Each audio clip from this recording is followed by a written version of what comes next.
1984 by George Orwell. Part 2, Chapter 5. Syme had vanished. A morning came and he was missing from work. A few thoughtless people commented on his absence. On the next day, nobody mentioned him. On the third day, Winston went into the vestibule of the records department to look at the notice board.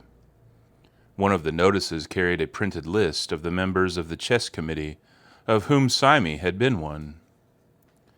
It looked almost exactly as it had looked before. Nothing had been crossed out, but it was one name shorter. It was enough. Syme had ceased to exist. He had never existed. The weather was baking hot. In the labyrinthine ministry, the windowless, air-conditioned rooms kept their normal temperature, but outside the pavements scorched one's feet, and the stench of the tubes at the rush hours was a horror. The preparations for Hate Week were in full swing, and the staffs of all the ministries were working overtime. Processions, meetings, military parades, lectures, waxworks, displays, film shows, telescreen programs, all had to be organized. Stands had to be erected, effigies built, slogans coined, songs written, rumors circulated, photographs faked. Julia's unit in the fiction department had been taken off the production of novels and was rushing out a series of Atrocity pamphlets.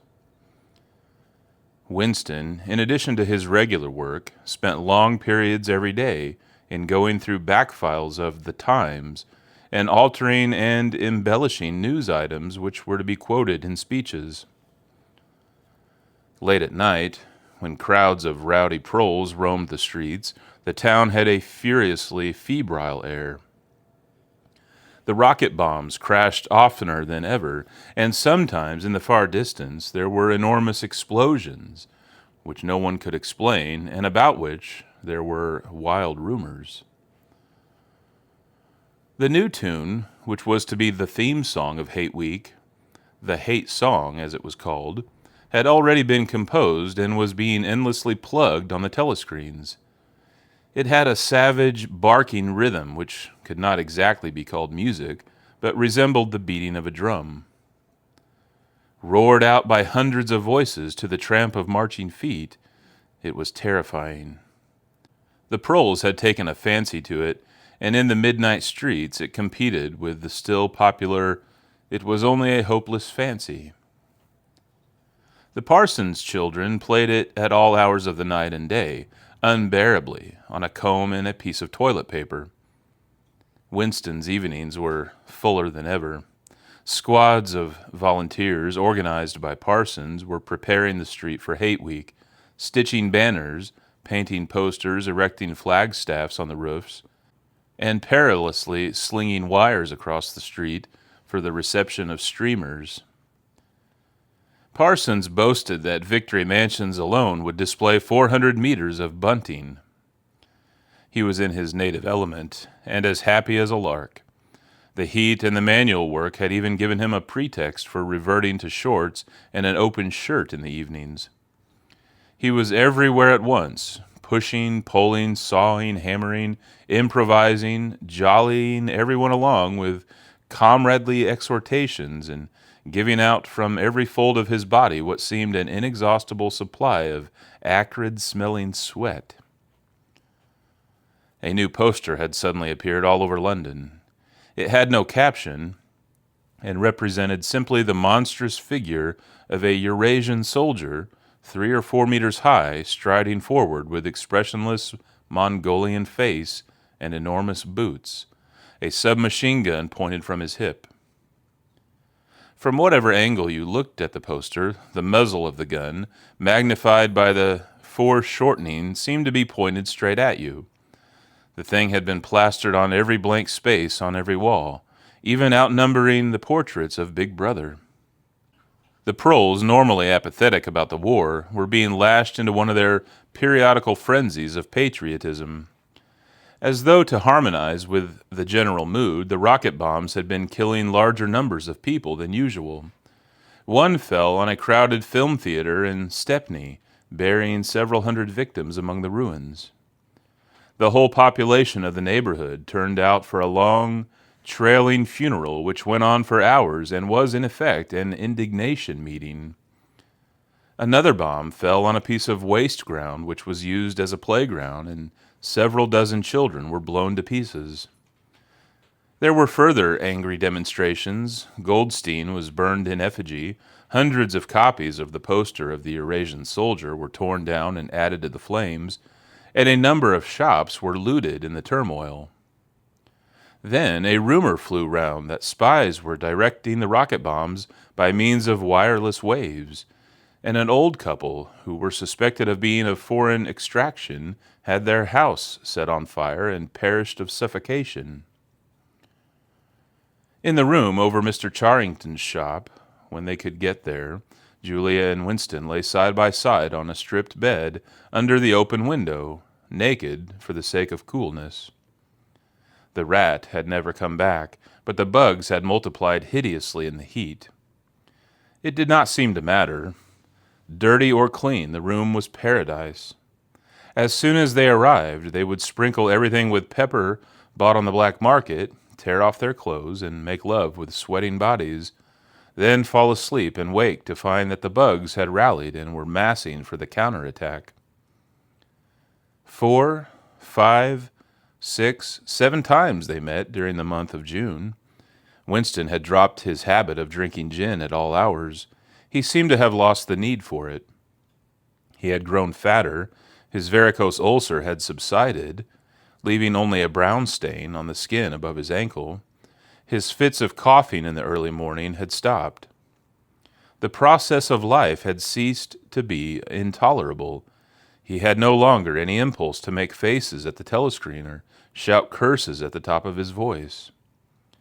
Now that they had a secure hiding place, almost a home, it did not even seem a hardship that they could only meet infrequently and for a couple of hours at a time. What mattered was that the room over the junk shop should exist. To know that it was there, inviolate, was almost the same as being in it. The room was a world, a pocket of the past where extinct animals could walk. Mr. Charrington thought Winston was another extinct animal. He usually stopped to talk with Mr. Charrington for a few minutes on his way upstairs. The old man seemed seldom or never to go out of doors, and on the other hand to have almost no customers. He led a ghost-like existence between the tiny, dark shop and an even tinier back kitchen where he prepared his meals and which contained, among other things, an unbelievably ancient gramophone with an enormous horn. He seemed glad of the opportunity to talk, wandering about among his worthless stock, with his long nose and thick spectacles and his bowed shoulders in the velvet jacket. He had always vaguely the air of being a collector rather than a tradesman. With a sort of faded enthusiasm, he would finger this scrap of rubbish or that, a china bottle stopper, the painted lid of a broken snuff-box, a pinchbeck locket containing a strand of some long-dead baby's hair, never asking that Winston should buy it, merely that he should admire it. To talk to him was like listening to the tinkling of a worn-out musical box. He had dragged out from the corners of his memory some more fragments of forgotten rhymes. There was one about 24 blackbirds, and another about a cow with a crumpled horn, and another about the death of poor Cock Robin. "It just occurred to me you might be interested," he would say with a deprecating little laugh whenever he produced a new fragment, but he could never recall more than a few lines of any one rhyme. Both of them knew, in a way, it was never out of their minds, that what was now happening could not last long. There were times when the fact of impending death seemed as palpable as the bed they lay on, and they would cling together with a sort of despairing sensuality, like a damned soul grasping at his last morsel of pleasure when the clock is within 5 minutes of striking. But there were also times when they had the illusion not only of safety, but of permanence. So long as they were actually in this room, they both felt no harm could come to them. Getting there was difficult and dangerous, but the room itself was sanctuary. It was as when Winston had gazed into the heart of the paperweight with the feeling that it would be possible to get inside that glassy world, and that once inside it, time could be arrested. Often they gave themselves up to daydreams of escape. Their luck would hold indefinitely, and they would carry on their intrigue just like this for the remainder of their natural lives. Or Catherine would die, and by subtle maneuverings, Winston and Julia would succeed in getting married. Or they would commit suicide together. Or they would disappear, alter themselves out of recognition, learn to speak with proletarian accents, get jobs in a factory, and live out their lives undetected in a back street. It was all nonsense, as they both knew. In reality, there was no escape. Even the one plan that was practicable, suicide, they had no intention of carrying out.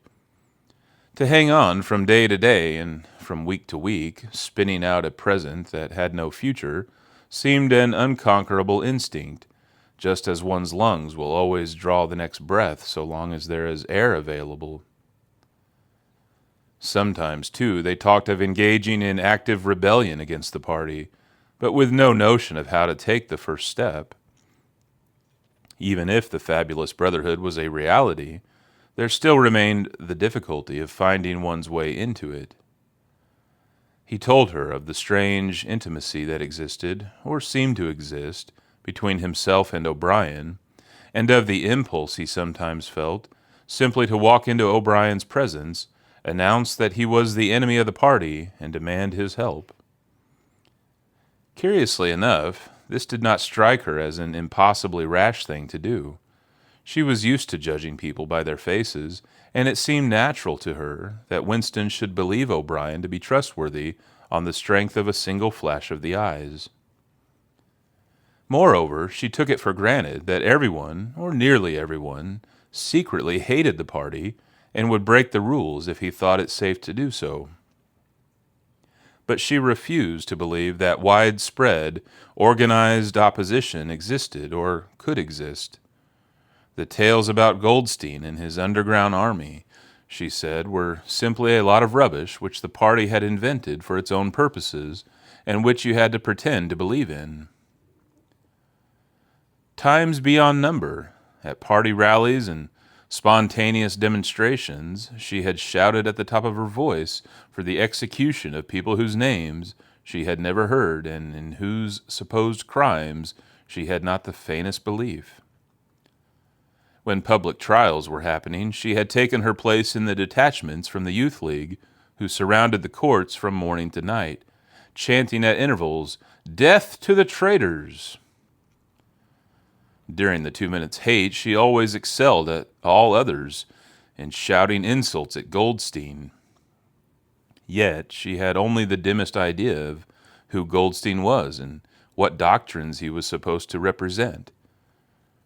She had grown up since the Revolution and was too young to remember the ideological battles of the 50s and 60s. Such a thing as an independent political movement was outside her imagination, and in any case, the party was invincible. It would always exist, and it would always be the same. You could only rebel against it by secret disobedience or, at most, by isolated acts of violence, such as killing somebody or blowing something up. In some ways, she was far more acute than Winston, and far less susceptible to party propaganda. Once, when he happened in some connection to mention the war against Eurasia, she startled him by saying casually that in her opinion the war was not happening. The rocket bombs, which fell daily on London, were probably fired by the government of Oceania itself, just to keep people frightened. This was an idea that had literally never occurred to him. She also stirred a sort of envy in him by telling him that during the 2 minutes' hate, her great difficulty was to avoid bursting out laughing.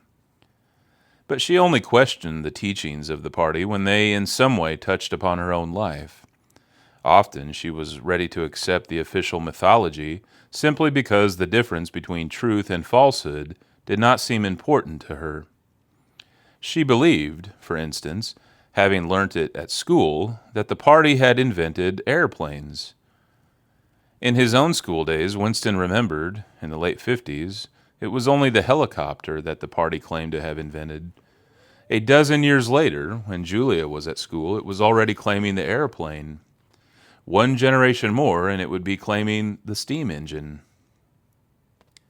And when he told her that aeroplanes had been in existence before he was born, and long before the Revolution, the fact struck her as totally uninteresting. After all, what did it matter who had invented airplanes? It was rather more of a shock to him when he discovered from some chance remark that she did not remember that Oceania, 4 years ago, had been at war with East Asia and at peace with Eurasia. It was true that she regarded the whole war as a sham, but apparently she had not even noticed that the name of the enemy had changed. "I thought we'd always been at war with Eurasia," she said vaguely.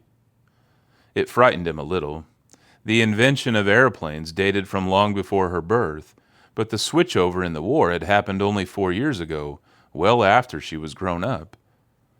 He argued with her about it for perhaps a quarter of an hour. In the end, he succeeded in forcing her memory back until she did dimly recall that at one time East Asia and not Eurasia had been the enemy. But the issue still struck her as unimportant. "Who cares?" she said impatiently. "It's always one bloody war after another, and no one knows the news is all lies anyway." Sometimes he talked to her of the records department and the impudent forgeries that he committed there. Such things did not appear to horrify her. She did not feel the abyss opening beneath her feet at the thought of lies becoming truths. He told her the story of Jones, Aronson, and Rutherford, and the momentous slip of paper which he had once held between his fingers. It did not make much impression on her. At first, indeed, she failed to grasp the point of the story. "Were they friends of yours?" she said. "No, I never knew them. They were inter-party members. Besides, they were far older men than I was. They belonged to the old days, before the Revolution. I barely knew them by sight." "Then what was there to worry about? People are being killed off all the time, aren't they?" He tried to make her understand. This was an exceptional case. It wasn't just a question of somebody being killed. Do you realize that the past, starting from yesterday, has been actually abolished? If it survives anywhere, it's in a few solid objects with no words attached to them, like that lump of glass there. Already we know almost literally nothing about the Revolution in the years before the Revolution. Every record has been destroyed or falsified. Every book has been rewritten. Every picture has been repainted. Every statue and street and building has been renamed. Every date has been altered. And that process is continuing day by day and minute by minute. History has stopped. Nothing exists except an endless present in which the party is always right. I know, of course, that the past is falsified, but it would never be possible for me to prove it, even when I did the falsification myself. After the thing is done, no evidence ever remains. The only evidence is inside my own mind, and I don't know with any certainty that any other human beings shares my memories. Just in that one instance in my whole life, I did possess actual concrete evidence after the event, years after it. And what good was that? It was no good, because I threw it away a few minutes later. But if the same thing happened today, I should keep it. "Well, I wouldn't," said Julia. "I'm quite ready to take risks, but only for something worthwhile, not for bits of old newspaper. What could you have done with it even if you had kept it?" "Not much, perhaps, but it was evidence. It might have planted a few doubts here and there, supposing that I'd dared to show it to anybody. I don't imagine that we can alter anything in our own lifetime, but one can imagine little knots of resistance springing up here and there, small groups of people banding themselves together and gradually growing and even leaving a few records behind so that the next generations can carry on where we leave off. I'm not interested in the next generation, dear. I'm interested in us. You're only a rebel from the waist downwards, he told her. She thought this brilliantly witty and flung her arms round him in delight. In the ramifications of party doctrine, she had not the faintest interest. Whenever he began to talk of the principles of Ingsoc, doublethink, the mutability of the past and the denial of objective reality, and to use newspeak words, she became bored and confused and said that she never paid any attention to that kind of thing. One knew that it was all rubbish, so why let oneself be worried by it? She knew when to cheer and when to boo, and that was all one needed. If he persisted in talking of such subjects, she had a disconcerting habit of falling asleep. She was one of those people who can go to sleep at any hour and in any position. Talking to her, he realized how easy it was to present an appearance of orthodoxy while having no grasp whatever of what orthodoxy meant. In a way, the worldview of the party imposed itself most successfully on people incapable of understanding it. They could be made to accept the most flagrant violations of reality because they never fully grasped the enormity of what was demanded of them and were not sufficiently interested in public events to notice what was happening. By lack of understanding, they remained sane. They simply swallowed everything, and what they swallowed did them no harm, because it left no residue behind, just as a grain of corn will pass undigested through the body of a bird.